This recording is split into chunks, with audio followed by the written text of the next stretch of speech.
there we have the Lima. Obviously they don't have hooks, so I can't double up the dummy unit. And the other carriages have got the small couplings, not the large ones, so I can't try. It looks like the lamp doesn't work at the front. Although obviously I'm going to DCC this one, so it will have the new lamp rigging in it. And CD motor putting inside it. So I am looking at doing the conversion myself. I've got CD motors and the cogwheels. I just need the 3D printed surround to go in the case to make the fitting up, as opposed to buying one with all the bits, as I already have all the bits bar the bit I can't do, which is the 3D printing. I have, I think on one of the I don't know whether it's Shapeways or something like that, you can get just the mould printed off by people, or obviously I suppose you can buy an STL file, which is no help to me because I don't have a 3D printer, but I might look at that and just buy 2 or 3 of them if they're a reasonable price at 3-4 quid each. The motors, obviously I just buy them from the same place they do, direct from China. So it's not running too bad on it's not faulted. It did take nearly all of the current to get it going, but then again a lot of these haven't turned a wheel. Literally I've bought them and put them on a rolling road for 10 or 15 minutes backwards and forwards, and unless there's been a blatant issue they've basically gone away. You can see she's slowed down now. I've only knocked her back that far on the controller. That's max. I'll turn it right down, switch her right off, and it will just run on the discharge. I'll probably do another loop.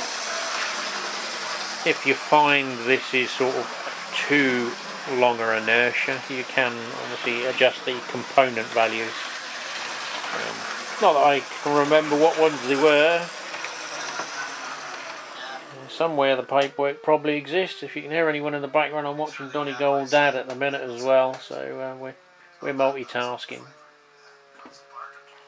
And what else would you do with a Smoky Joe except run it at 100 miles an hour? It's not mine, I must confess. I've never owned one, nor had the need or wish. It is one left over from when we had a train set for my son. It's beginning to sound like it was played with by an abusive 8-year-old with ADHD. I'm surprised actually it's still intact, although I have got a few other engines that aren't in quite as good a order. Yeah, it's the earlier one with the big plastic gear. Wheels aren't too bad on this one. I could probably revive it for some use later on to amuse young children. But more on that one later. So we'll keep him in the keep pile.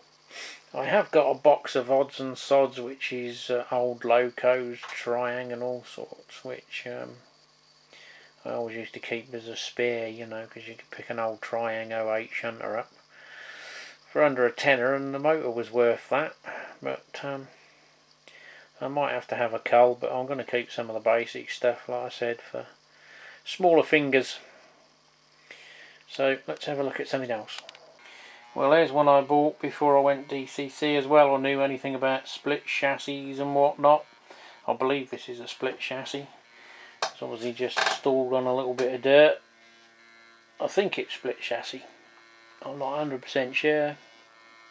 I'm 99% sure it is, but I think its age gives it away. I think it's probably one of the old mainline ones. But it's all-wheel pickup, I think. You know, it shows the sort of better quality of what they were back in their time, as opposed to Mr. Hornby's ones. That's if the valve gear doesn't jam. Well, again, this is, I bought it, ran it, put it away in a box. Now when I got it, one of the wheels was hanging off. And I think there's this, makes me think it's this split chassis. It was almost like it was magnetic and it went back in place. Just a little bit concerned about that valve gear. But, if I can insulate the chassis from the motor, I would convert it. If not, I would look to buy sort of like a newer variation of this, possibly in BR, well not BR black, in wartime London North Eastern black if I can get hold of one. I'll probably get rid of this one, but don't think they ran round our way. They might have done, I haven't checked, but I'm not that fussed. As long as it's London North Eastern or Midland Great Northern.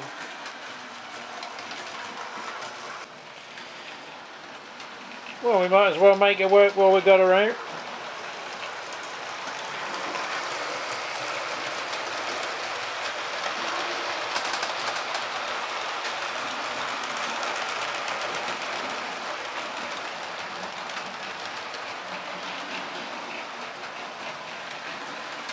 Looks like it's pulling better than a Hornby Class 47 DC. Well, the last one I got out anyway.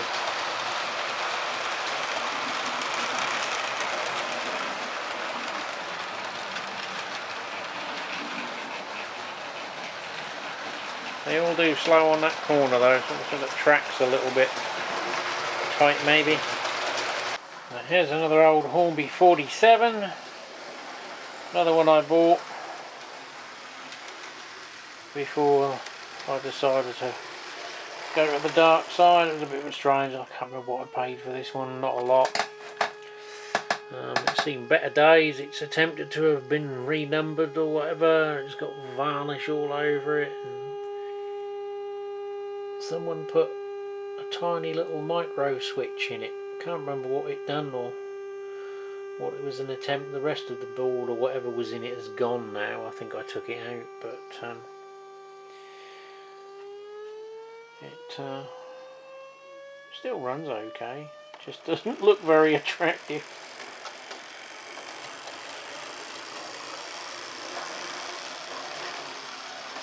I think that could probably go in the Cheerio pile.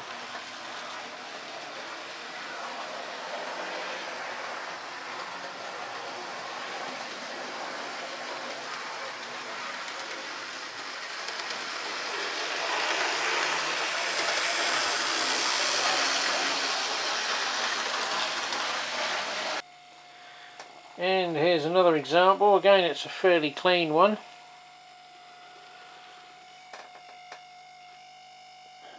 It's causing a bit of a load issue with the pair of them on there. Give it a push start. Ooh.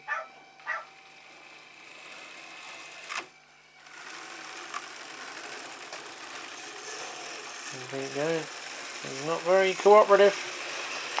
And now we stretch the design limits of the Hornby Class 37, because this is the other variation, which is my favourite. This is the one I do want to keep, even though, you know, it's just a different paint finish. It makes it look so much better.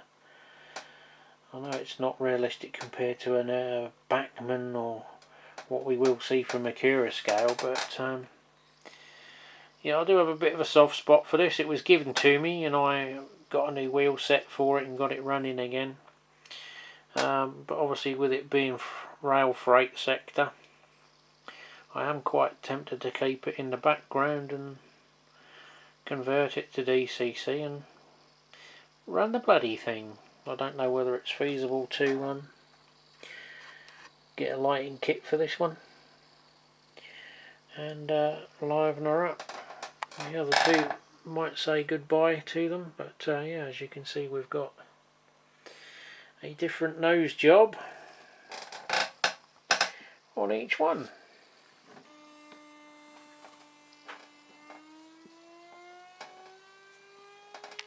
Let's see if we can kill the controller. running through. Oh, look at that. Boom, she's away. She doesn't want to be coupled.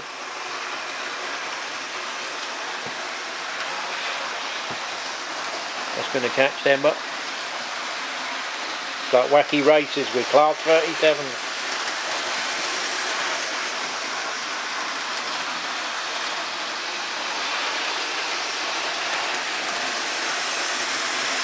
I think that front one's still not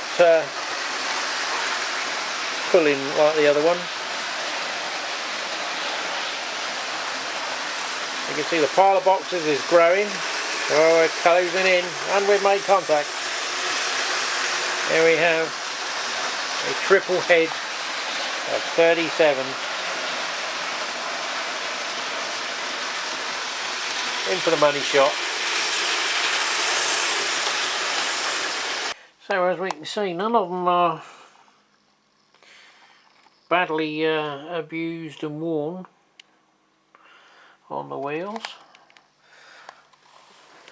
If it wasn't quite as nice, I'd be tempted to do an owl style and chop the chassis and put a pancake motor in either end. Whack a